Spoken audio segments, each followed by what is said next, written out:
Olá, Insta, leitores do Poéticas do Sertão.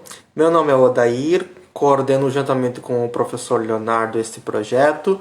E hoje a nossa tarefa, no âmbito da nossa primavera literária, é pensar uma discussão dos 10 contos lidos da Clarice Lispector ao longo do mês de julho. Para a discussão desse momento, dessa segunda dose de reflexão, eu então vou refletir, vou pensar o conto Felicidade Clandestina, lido por mim lá no primeiro dia de leitura. E a gente tem nesse conto várias reflexões de Clarice, e aí lembrando que Clarice ela insere na literatura brasileira uma introspecção, um movimento psicológico, um mergulho no mais íntimo de si mesmo, de si mesma. E ela discute, ela pensa, coteja conceitos de felicidade nessa narrativa. A gente poderia pensar também numa infinidade de outras questões que não tocam em felicidade, como por exemplo, a dimensão e a visão que um eu tem do outro, dada a maneira como é iniciada a narrativa. Ela é gorda, baixa, sardenta e de cabelos excessivamente crespos. Então ela se insere aí uma descrição, a narradora insere uma descrição de uma das personagens, e a partir disso ela constrói o seu ponto de vista, que é um ponto de vista um tanto preconceituoso. E a gente começa a perceber aí na construção da narrativa, ao longo da narrativa, essa construção que às vezes é preconceituosa, que às vezes discute classe também, uma vez que ela morava, a filha do dono da livraria morava num espaço socialmente e geograficamente mais favorecido.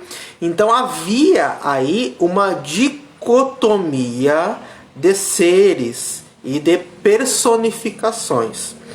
Para além disso, para além dessas discussões todas que é possível, e a gente poderia também pensar no conceito de maternidade, no conceito de narratário, porque há um narratário que preenche as expectativas dessa narradora. A gente vai pensar aqui em uma categoria especial para não nos demorarmos também nessa análise e realizar uma análise um pouco mais dimensionada, mais restrita, no conceito de felicidade construído no escopo da narrativa.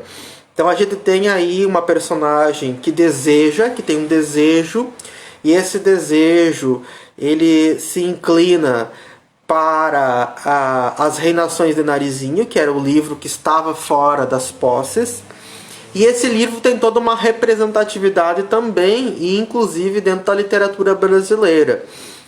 Esse livro, você tem ele como marco da literatura infanto-juvenil ou da legítima literatura infanto-juvenil brasileira. Então não é qualquer livro. Então a gente tem aí a inserção do gatilho na narrativa, que é Reinações de Narizinho e que é Monteiro Lobato. Para além disso, tem toda uma relação também com o corpo, né?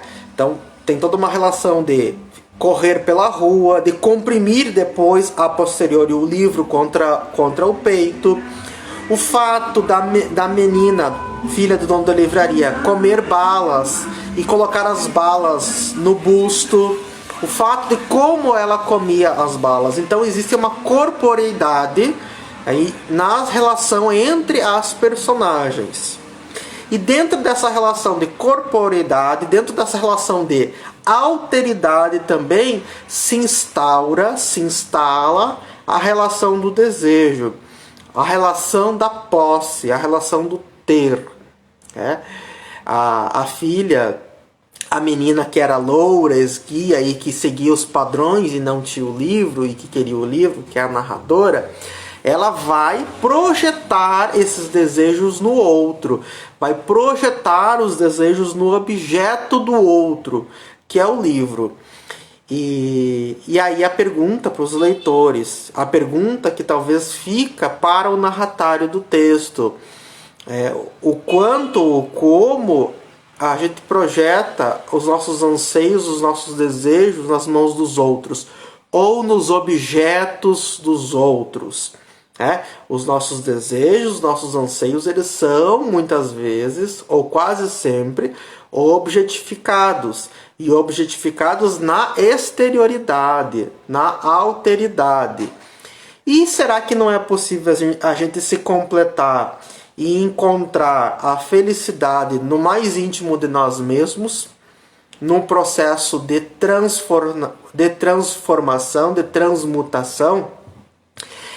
É a entrega do final da narrativa, quando aquele livro que está lá e que não está sobre a posse, mas está com ela, o livro não é dela, mas está com ela, a gente tem aí, pode ter uma possibilidade de leitura que denota o para além do ter, o para além do possuir, mas o sentir.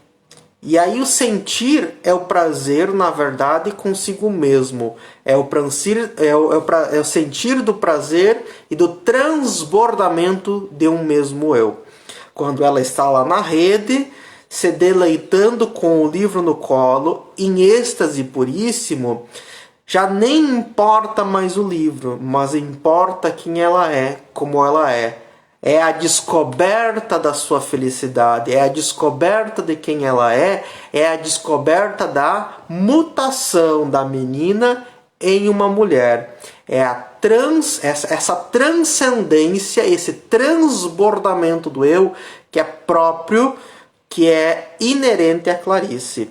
E que muitas vezes a gente vai conhecer e reconhecer na palavra epifania.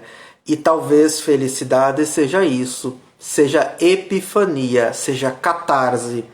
Talvez seja isso que Clarice quisesse nos dizer, a importância de nós buscar em nós mesmos epifania, catarse, vivência, transbordamento. Essa narrativa nos convida, então, a mergulhar dentro de si mesmo e pensar nos âmbitos do próprio eu, o como nós podemos nos transbordar, nos completar, nos bastar e nos extravasar em felicidade, em conhecer-se a si mesmo e pensar em si mesmo sem egoísmos, mas num olhar atento para quem a gente é e o que a gente deseja e ser epifania, traduzir-se em epifania e catarse. Certo? Até loguinho, nós teremos mais 8 momentos hoje, alternando entre eu e o professor Leonardo com explicações dos 10 contos que foram lidos no mês de julho. Um beijo a todos e até a próxima dose.